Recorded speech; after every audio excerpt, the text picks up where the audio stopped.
Los ahorros o inversiones en CETES cumplen un año de perder valor con respecto a la inflación.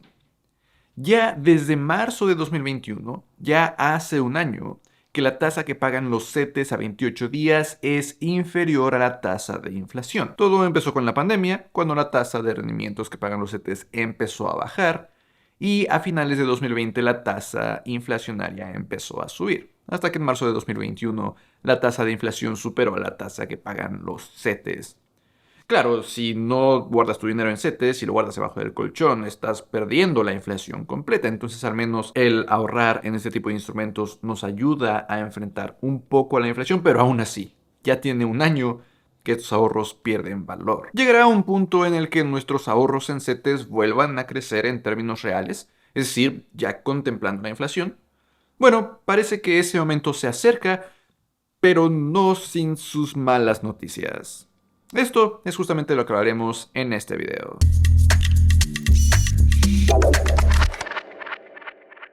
Hola, yo soy Eduardo Rosas y este es mi canal de finanzas personales. En este canal hablo sobre inversiones, planes para el retiro, generación de nuevas fuentes de ingreso y varios otros temas de finanzas personales en general que te ayuden a alcanzar la libertad financiera y vivir la vida que deseas.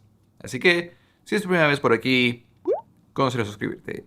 En este video entonces vamos a hablar sobre esa posibilidad de que los CETES al fin vuelvan a generar rendimientos superiores a la inflación. Y de cómo, si eso sucede, tal vez consigo traiga malas noticias.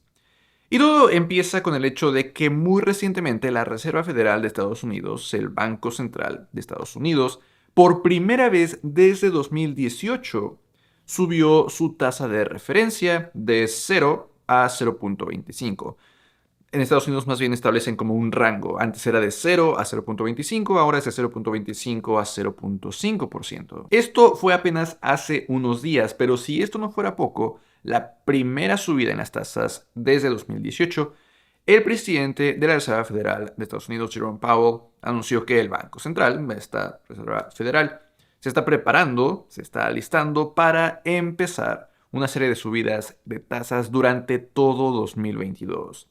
Y que además estas subidas serían en escalones de 0.5% en 0.5%, lo que es una aceleración muchísimo más agresiva a la aceleración normal. Normalmente lo suben, como sucedió recientemente, de 0.25% en 0.25%. Pero Estados Unidos en este momento está atravesando una inflación incluso más elevada que México, en 7.9%, la más elevada en 40 años. Además de que la inflación objetivo de la Reserva Federal es menor que en México, en 2%. Entonces es una enorme diferencia de aproximadamente 6%, lo que la Reserva Federal intenta controlar. Esto porque justo en teoría, si el Banco Central sube la tasa de interés, los bancos de ese país tienen que subir las tasas de interés que cobran a los consumidores. Si los consumidores tienen que pagar más intereses, piden menos préstamos, gastan menos dinero y la inflación se controla. Pero ¿esto qué tiene que ver con los CETES en México? Bueno, el rendimiento que pagan los CETES está íntimamente relacionado con la tasa de referencia en México. Y mientras que México ya tiene algunos meses subiendo esta tasa de referencia, diferente a lo que la Fed apenas hizo hace unos días, pues el Banco de México, el Banco Central de México, suele vigilar muy de cerca lo que está haciendo el Banco Central en Estados Unidos. Es común entonces esperar que tras un alza en la tasa de referencia en Estados Unidos, la tasa de referencia en México suba también, y entonces suba la tasa que pagan los CETES. Esto simplemente porque el gobierno de México, el Banco de México, está interesado en que los pesos se sigan ocupando. De lo contrario, la moneda perdería valor. Y piénsalo un poco, si un inversionista quiere invertir una gran cantidad de dinero y ve como opciones a Estados Unidos y México, Estados Unidos es más llamativo en cuanto a la seguridad que ofrece. Siente que su dinero está más seguro en ese país. Entonces México tiene que ofrecer una mayor tasa de interés para atraer a los inversionistas. Si la tasa de interés que se ofrece en Estados Unidos empieza a subir, México tiene que seguir manteniendo al menos cierta diferencia para que los inversionistas sigan viendo a México como una opción atractiva, que sí, quizás es un poco más riesgosa, pero ofrece mayores rendimientos, entonces se nivela. Así, inversionistas siguen llegando al país a prestarle dinero al gobierno de México a través de CETES, por ejemplo, para lo cual necesitan pesos, los pesos se siguen ocupando, la moneda mantiene su valor, que es una de las tareas tan importantes que tiene el Banco Central de un país, mantener el valor de su moneda. Entonces, sí, debido a que la Reserva Federal en Estados Unidos anunció que va a empezar a subir sus tasas, probablemente también en México empiecen a subir estas tasas de forma relativamente acelerada. Quizás al punto de que la tasa que paguen llegue a ser superior a la inflación. Porque de nuevo ya tiene un año desde marzo de 2021 que ahorrar en CETES aún nos hace perder dinero. Esta es especialmente una mala noticia para las personas que invirtieron en CETES en 2018, 2019, incluso principios de 2020, cuando la tasa real que pagaban los CETES era de cerca del 5%. Es decir, la tasa que pagaban los CETES era 5% más elevada que la inflación. Recientemente este rendimiento llegó a ser negativo, de menos 2.5%, es decir, la tasa que pagaban los CETES era 2.5% inferior a la tasa de inflación. Un 7.5% de diferencia. Pero con todas estas noticias, con esta posibilidad de que los CETES al fin generen rendimientos reales positivos, también vienen algunas noticias negativas. Claro, que suban las tasas de interés es algo positivo para los inversionistas, pero de entrada eso ya es negativo para los consumidores, porque ahora los créditos salen más caros. Si el Banco Central de México sube sus tasas de interés, también lo hacen los bancos. Créditos hipotecarios, automotrices, personales, etcétera, salen más caros, que bueno, al final del día es parte de controlar la inflación, pero eso ya de entrada son malas noticias para algunas personas. Pero además, muchos bancos centrales alrededor del mundo empiezan a tener una preocupación adicional, porque también están intentando controlar la elevada inflación que tantos problemas en el mundo han estado ocasionando contra el crecimiento económico. Y este problema del que muchos bancos centrales se empiezan a preocupar es la estanflación. Sí, estanflación. Es un nombre súper chistoso, simplemente es una especie de combinación entre estancamiento e inflación, que precisamente se refiere a una época en la que tanto hay alta inflación como hay estancamiento económico. Que de entrada esto va contrario a teorías macroeconómicas que se usaban hasta hace no mucho tiempo. Usualmente se pensaba que la inflación venía de que pues había muchos consumidores comprando cosas, lo que quiere decir que la economía está creciendo. No habría entonces oportunidad de que existieran las dos al mismo tiempo. Pero en la práctica, estas teorías macroeconómicas han demostrado ser al menos incompletas, y más recientemente hemos visto, y recientemente me refiero a desde los 70s, pero se ha notado que sí puede existir esta estanflación.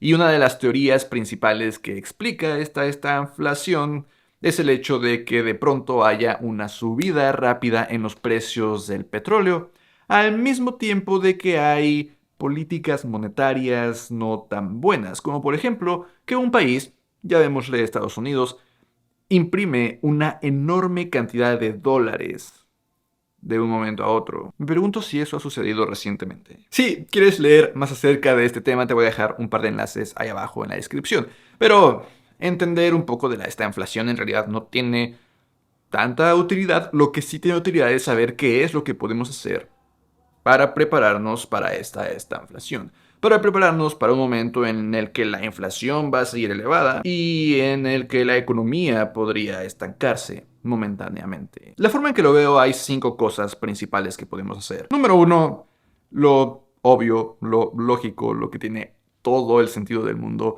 gastar menos de lo que ganas y seguir tu estrategia de inversión como lo has hecho hasta este momento. Si gastas menos de lo que ganas, es menos probable que esta inflación te afecte. Si tu estrategia de inversión es una estrategia pues diversificada, no hay que hacer grandes cambios, entonces de esa parte ya estamos cubiertos. He hablado más acerca de cómo crear tu estrategia de inversión en un video que te dejo aquí en las tarjetas, de cómo puedes invertir en todo el mundo de forma diversificada con solo 100 pesos, pero de eso hablo continuamente, no me voy a extender más en este video. Además, una recomendación también bastante repetitiva, pero que en este momento es tan importante: tienes que tener un fondo de emergencias. Asegúrate de que tu fondo de emergencias está completo, está robusto, y si no lo está, redobla esfuerzos para acercarlo lo más posible a 6, incluso 12 meses de tus gastos. Este fondo de emergencias es una de las piedras angulares de fortalecer tus finanzas, de robustecerlas, de hacer que si sucede esta inflación y tus finanzas empiezan a sufrir, pues tienes con qué protegerte y ese fondo de emergencias puede ser de enorme utilidad. Además, especialmente en este momento, asegúrate de que ese fondo de emergencias está invertido. Invertido, por supuesto, en instrumentos tan seguros como sea posible, pero que empiecen a ayudarte a hacerle frente a la inflación. Los CETES son una de las opciones que, a pesar de que en este momento pierden un poco de valor frente a la inflación, se pierde menos que dejar ese fondo de emergencias debajo del colchón. Yo suelo recomendar que este fondo de emergencias esté separado en 3 lugares diferentes. 1 a 2 semanas de tus gastos en una tarjeta de débito que genere rendimientos. Ya hablé de 3 opciones en un video que te dejo aquí en las tarjetas. Además, unos 2 meses de tus gastos adicionales en una cuenta como A-Banco, que tiene un apartado de inversión que genera entre el 5 y el 7% de rendimiento. Y finalmente, el resto de tu fondo de emergencias a partir de tu tercer mes de gastos, hasta tu sexto o 12avo o 24avo mes de tus gastos, guardarlo en CETES. CETES a 28 días, CETES incluso a 3 meses, pueden ayudarte a que ese fondo de emergencias no pierda tanto valor, al mismo tiempo de que si lo llegas a necesitar, pues bueno, todavía tienes esa tarjeta de débito para los cargos iniciales, luego todavía tienes esa cuenta de banco para cuando lo que tenías en la cuenta de débito se termine, y mientras te terminas lo que tenías en la cuenta de débito más banco, pues puedas retirar incluso lo que tienes en CETES a 3 meses. El siguiente punto también es diversificar tus ingresos. No solamente para que haya menos probabilidad de que de un momento a otro tus ingresos bajen a cero, sino además que tus ingresos quizás suban, teniendo muy en cuenta que tus gastos no suban tan rápido como tus ingresos. En este momento se trata de fortalecer tus finanzas, entonces ese ingreso extra que generes, pues utilizarlo para redoblar esfuerzos a juntar tu fondo de emergencias, por ejemplo. Estas recomendaciones hasta este momento pues son muy generales, por supuesto que en todo momento tenemos que seguirlas, independientemente de si hay inflación elevada, independientemente de si hay esta inflación, independientemente de lo que sea. La última recomendación, sin embargo, sí es muy específica de esta situación que estamos viviendo, y es el considerar posponer cualquier compra grande que hayamos considerado. Incluso si ya tenías el ahorro listo para comprar un auto o para comprar una casa, por ejemplo, quizás este sea un momento para considerar el posponer estas compras. No solo porque las tasas de interés van a empezar a subir, entonces si necesitas un crédito para hacer el pago completo de alguna de estas compras, vas a pagar más intereses, sino porque este dinero, estas grandes cantidades de dinero quizás puedan tener un mejor uso en fortalecer tus finanzas de forma relativamente urgente a hacer estas compras, al menos posponerlas por un momento hasta asegurarte de que tus finanzas se han robustecido y podrían enfrentar un periodo de alta inflación e incluso de un estancamiento económico, como algunos bancos centrales han mencionado, tienen preocupación. Pero ahí lo tienes, esta posibilidad de que los CETES al fin pronto quizás vayan a generar rendimientos superiores a la inflación, pero esta también posibilidad de esta inflación y cómo es que estas situaciones, como suele suceder, quizás nos abran los ojos a que nuestras finanzas no estén tan fortalecidas como deberían. Por ahí hay una frase de Warren Buffett muy famosa que dice que es cuando baja la marea, cuando nos damos cuenta de quién estaba nadando desnudo. Bueno, pues justamente se trata de fortalecer nuestras finanzas. Creo que estas épocas un poco difíciles para la economía son buenas oportunidades para darnos cuenta de si debemos empezar a hacer cambios en nuestros hábitos financieros. Espero, como siempre, que de una o de otra forma este video te haya sido de utilidad y nos vemos en la próxima.